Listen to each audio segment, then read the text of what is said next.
അസ്സലാമു അലൈക്കും വറഹ്മത്തുള്ളാഹി. മക്കളെ, നമുക്ക് ഇന്നലെ നമ്മൾ യദും പാഠം പഠിച്ചത്, ബാക്കിയുള്ളത് പഠിച്ചു. ഇനി അടുത്ത പരിപാടി നോക്കിക്കോ. ഇതെന്താണ് മക്കളെ? യാ.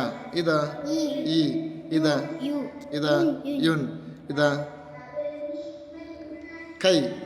അപ്പൊ ഇതാ ഇവിടെ എഴുത. നിങ്ങൾ ഇവിടെ എഴുതണം. എഴുതിട്ട് ഇങ്ങനെ മേലെ മേലെ എഴുത. ഇതെന്താ വായിക്കുന്നത്? ഐ ബസ.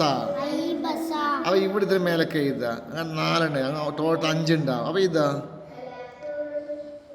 യബുസുൻ. കണ്ട? യബുസുൻ. പുള്ളി ഒന്നുണ്ടെങ്കിൽ ബാ, പുള്ളി ഉണ്ടെങ്കിൽ യാ, പുള്ളി മേലുണ്ടെങ്കിൽ തായിരിക്കും. അവ യബുസുൻ. അപ്പൊ ഇതോ യുംനുൻ.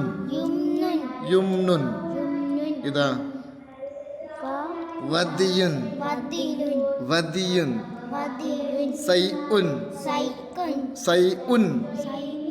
ഉൻ. അപ്പോൾ ഇവിടെ എന്താ? ഐബസ, യബുസുൻ, യുംനുൻ, വദിയുൻ, സൈഉൻ. ആദ്യം ഇത് എഴുതുക ഐബസ. പിന്നെ മേലേക്ക് പോവാം. യബുസിന് എഴുതിയിട്ട് 1 എഴുതുക, 2 5 എഴുതുക. യുംനുന് മേലേക്ക് എഴുതിയ ശേഷമാണ് ഇവിടെ എഴുതേണ്ടത്. വദീൻ അതേ പ്രകാരം. കണ്ട? വാവിന് ശേഷം കൂട്ടാൻ പാടില്ല, ദാലിനും കൂട്ടാൻ പാടില്ല. വിട്ട് എഴുതുക. സൈഉൻ ഇങ്ങനെ എഴുതുക. എഴുതൂലേ?